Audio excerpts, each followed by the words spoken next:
கடன் அடையணும், பணம் பெருகணும், கடன் இல்லாத ஒரு நிம்மதியான ஒரு வாழ்க்கை வாழணும். அதே மாதிரி பண பிரச்சனைகள் நீங்கி நல்ல ஒரு செல்வ வளம் பெருகணும் அப்படின்னா, இந்த பதிவு உங்களுக்காக தான்.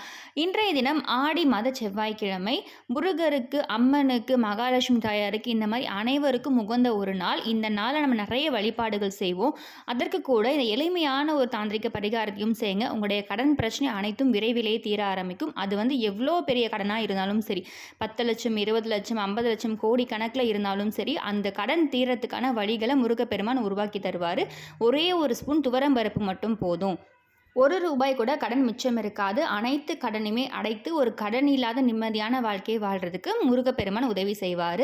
அதற்கான வாய்ப்புகளையும் வழிகளையும் உருவாக்கி தருவார். நம்பிக்கையோடு இந்த ஒரு எளிய விஷயத்தை செய்து பாருங்கள். ஸோ இந்த துவரம் பருப்பு வைத்து நம்ம என்ன செய்யணும், அதே மாதிரி இதை செய்து முடித்துட்டு அந்த துவரம் பருப்பை மறுபடியும் என்ன செய்யணும், இது இந்த மாதிரி நிறைய விஷயங்கள் இந்த பதிவில் டீட்டெயிலாக பதிவில் பார்க்கலாம். ஸோ அதுக்கு முன்னாடி இது வரைக்கும் பிரணவ் சமையலை சப்ஸ்கிரைப் பண்ணல, ஃபர்ஸ்ட் டைம் பார்க்குறீங்க அப்படின்னா மறக்காமல் சேனலை சப்ஸ்கிரைப் பண்ணிக்கோங்க. பக்கத்தில் இருக்க பெல் ஐக்கனை கிளிக் பண்ணிக்கோங்க. ஸோ தட் நம்ம போடுற ஆன்மீக தகவல்களை நீங்கள் மிஸ் பண்ணாமல் பார்க்கலாம். உங்களுக்கு நோட்டிஃபிகேஷன்ஸ் வரும். பொதுவாகவே நம்மளுடைய கடன் பிரச்சனை, நில சம்மந்தப்பட்ட பிரச்சனைகள், வீட்டில் வந்து இடம் வாங்கணும், வீடு வாங்கணும்னு நினைக்கிறோம். ஆனால் வாங்க முடியல, வாடகை வீட்டில் இருக்கோம், சொந்த வீட்டுக்கு போகணுன்ற ஒரு ஆசை இருக்குது. நிலம் சம்மந்தப்பட்ட பிரச்சனைகள், இந்த வழக்குகள் இந்த மாதிரி போயிட்டு இருக்குது. தீர முடியாத கடன் இருக்குது. இந்த கடன்லேருந்து வெளியே வந்தால் போதும் அப்படின்னு நினைக்கிறவங்க செவ்வாய்க்கிழமையை ஒரு சில விஷயங்கள் செய்யும் பொழுது சீக்கிரமாகவே இந்த பிரச்சனைகள் அனைத்துமே தீரும். அதற்கு நிறைய பதிவுகள் நம்ம தொடர்ந்து போட்டே வரும். ஸோ கடன் ஏன் செவ்வாய்க்கிழமை அப்படின்ற மாதிரி ஒரு சில குழப்பங்கள் நமக்கு வரும். அது ஏன் கடன் தீர்க்கறதுக்கு செவ்வாய்க்கிழமை அப்படின்னு பார்த்தீங்கன்னா, இது எல்லாத்துக்குமே இந்த காரணம் பார்த்தீங்கன்னா செவ்வாய் அதிபதி. ஸோ இந்த செவ்வாய்க்கிழமையில் அவருக்கு அதிபதியான செவ்வாய் பகவானுக்கு அதிபதியான முருகப்பெருமானை நீங்கள் வழிபாடு செய்யும் பொழுது அதிலிருந்து உங்களுக்கு எல்லா விதமான பிரச்சனைகளும் தீர்ந்து நல்ல ஒரு வாழ்க்கையை முருகப்பெருமான் அருள்வார். ஸோ அதனால தான் செவ்வாய்க்கிழமை நம்ம இந்த கடன் சம்பந்தப்பட்ட பிரச்சனைகளுக்காக முருகப்பெருமானை வழிபாடு செய்கிறது. அதே மாதிரி இன்னும் ஒரு சிலருக்கு நம்ம பல குழப்பங்களில் இருப்போம். இந்த குழப்பத்திலேருந்து வெளியே வரணும், ஒரு தெளிவே இல்லை அப்படின்னு நினைக்கிறவங்க திங்கட்கிழமையில் நீங்கள் முருகப்பெருமானை வழிபாடு செய்யலாம். ஸோ வந்து ஒரு புது வழி பிறக்கணும், நமக்கு வந்து இந்த ஒரு குழப்பமான சூழ்நிலையிலே இருக்கும், அடுத்து என்ன பண்ணணும் அப்படின்னு தெளிவில்லாமல் இருக்குது, தெளிவான ஒரு சிந்தனை வேணும், அடுத்து செய்யணும் அப்படின்னு நினைக்கிறவங்க திங்கட்கிழமையில் நீங்கள் முருகப்பெருமானுக்கு 6 விளக்கு ஏற்றலாம். ஸோ ஒவ்வொரு நாளுக்குமே ஒவ்வொரு பலன் இருக்குது. அந்த வகையில் செவ்வாய்க்கிழமை நம்ம கடன் சம்மந்தப்பட்ட பிரச்சனைகள் தீர்க்கிறதுக்காக இந்த பதிவில் நிறைய டிப்ஸ் உங்களுக்கு ஷேர் பண்ண போகிறேன். ஸோ முதல்ல பார்த்தீங்கன்னா நமக்கு தேவையான ஒரு முதல் பொருள் அப்படின்னு பார்த்தீங்கன்னா துவரம்பருப்பு. துவரம்பருப்பும் பார்த்தீங்கன்னா முருகனுக்கு உரியது. ஸோ நம்ம கடன் தீர்க்கணும், கடன் வந்து இப்போ காசு இல்லை என்கிட்ட, ஆனால் கடன் அடையணும் அப்படின்னு நினைக்கிறவங்க இந்த ஒரு வழிபாடு செய்துட்டு உங்களுடைய முயற்சிகளை செய்து பாருங்கள். அந்த முயற்சியில் கட்டாயமாக 100% பலன் கிடைக்கும். அந்த வருமானம் வரத்துக்கான வழிகளையும் உருவாக்கி தருவார் முருகப்பெருமான். உங்களால் முடியுன்ற பட்சத்தில் தொடர்ந்து ஒரு 9 செவ்வாய்க்கிழமை இல்லை 11 செவ்வாய்க்கிழமை செய்யலாம். அப்படி முடியாத பட்சத்தில் ஒரு 6 வாரம் இந்த மாதிரி உங்களுக்கு ஒரு கணக்கு வச்சுக்கோங்க. இத்தனை வாரம் நான் செய்யணும் முருகப்பெருமான்னு சொல்லி வேண்டிக்கோங்க. இப்போ இன்றைய தினம் பார்த்தீங்கன்னா ஆடி செவ்வாய், அதனால் இன்றைய தினத்துலேருந்து நீங்கள் ஆரம்பிக்கலாம். ஸோ இன்று மாலை 6 மணிக்கு மேலே இதை செய்ய தொடங்கலாம். கொஞ்சமாக, அதாவது 1 ஸ்பூன் அளவு துவரம் பருப்பு போதும், நிறைய தேவைப்படாது. நம்ம வீட்டில் சமையலுக்கு வைத்திருக்கோம் பார்த்தீங்களா, அந்த டூர் டால் துவரம் பருப்பு இதையே நீங்கள் எடுத்துக்கலாம். ஸோ 1 டேபிள் ஸ்பூன் அளவு துவரம் பருப்பு எடுத்துக்கோங்க. அதற்கு கூட ₹1 நாணயம் ஒன்று வச்சுக்கோங்க. மலர்கள் இருக்கின்ற பட்சத்தில் 2, 3 உதிரி மலர்களை நீங்கள் அதில் எடுத்துக்கலாம், இதழ்கள் எடுத்துக்கலாம். ஸோ மலர்கள் இல்லாத பட்சத்தில் ஒன்றும் பிரச்சனை இல்லை. துவரம் பருப்பும் இந்த காயின் ₹1 காயின் மட்டும் போதுமானது. ஸோ மலர் இருந்தால் அதுக்கு கூட கொஞ்சமாக மலர்கள் ஆட் பண்ணிக்கோங்க. அது எந்த மலராக இருந்தாலும் சரி. அதை வச்சுட்டு 2 உள்ளங்கைகளையும் சேர்த்து வச்சுக்கோங்க. அதற்கு நடுவில் இந்த பொருட்கள் எல்லாம் வைத்துட்டு மனதார முருகப்பெருமான வேண்டிக்கோங்க. இந்த மாதிரி உங்களுடைய கடன் பிரச்சனை தீரணும், பண வரவு இருக்கணும், அதே மாதிரி உங்களுடைய வருமானம் ரெட்டிப்பாகணும், இந்த கடன் அடைக்கிறதுக்கான வழிகளை உருவாக்கித்தா முருகா அப்படின்னு சொல்லி வேண்டிக்கோங்க. வேண்டிட்டு ஒரு சின்னதாக பாக்ஸ் வந்து முன்னாடியே தயார் பண்ணி வச்சுக்கோங்க. ஏன்னா நீங்கள் இப்போ ஒரு 3 வாரம் செய்கிறீங்க, இல்லை 6 வாரம் செய்கிறீங்க, 11 வாரம், 9 வாரம், எத்தனை வாரங்களாக இருந்தாலும் சரி, நீங்கள் வந்து இத்தனை வாரம் நான் செய்யணும் முருகான்னு வேண்டிட்டு இந்த ஒரு விஷயத்தை துவங்குங்க. இந்த வாரங்கள் முழுவதுமே ஒவ்வொரு செவ்வாய்க்கிழமை இதை நீங்கள் செய்ய போகிறீங்க. அந்த மாதிரி ஸ்டோர் பண்ணுற மாதிரி ஒரு பாக்ஸ் எடுத்துக்கோங்க. இந்த உள்ளங்கையில் வைத்திருக்க பொருட்களை வேண்டிட்டு அந்த பாக்ஸில் போட்டு மூடி வச்சுருங்க. இது அப்படியே பூஜை அறையிலே இருக்கட்டும். இந்த துவரம் பருப்பு ஒவ்வொரு வாரமும் செவ்வாய்க்கிழமை இப்போ நான் ஒரு 11 செவ்வாய்க்கிழமை வேண்டியிருக்கேன், இல்லை 9 செவ்வாய்க்கிழமை வேண்டியிருக்கனாலும் சரி, ஒற்றைப்படையில் வரா மாதிரி நீங்கள் பார்த்துக்கோங்க. இல்லைனா ஒரு சிலர் வந்து நம்ம 6 வாரம் வேண்டிப்போம். 6 முருகன் அப்படின்றதுனால 6 வாரம் வேண்டிப்போம். அது உங்களுடைய விருப்பம் தான். ஸோ உங்களுடைய வேண்டுதல் நீங்கள் வந்து கட்டாயமாக வந்து பழிக்கணும் அப்படின்ற பட்சத்தில் முழு நம்பிக்கையோடு செய்யுங்க. நம்பிக்கை இல்லாமல் ஒரு விஷயத்தை செய்யும் பொழுது அதற்கு பலன் கிடைக்காது. ஸோ நம்ம நம்பிக்கையோடு செய்யும் பொழுது அதற்கு ரெட்டிப்பான பலன் கிடைக்க ஆரம்பிக்கும். ஸோ நீங்கள் நம்பிக்கையோடு உங்களுடைய பிரச்சனைகள் தீரும்னு சொல்லிட்டு இந்த ஒரு விஷயத்தை செய்யுங்க.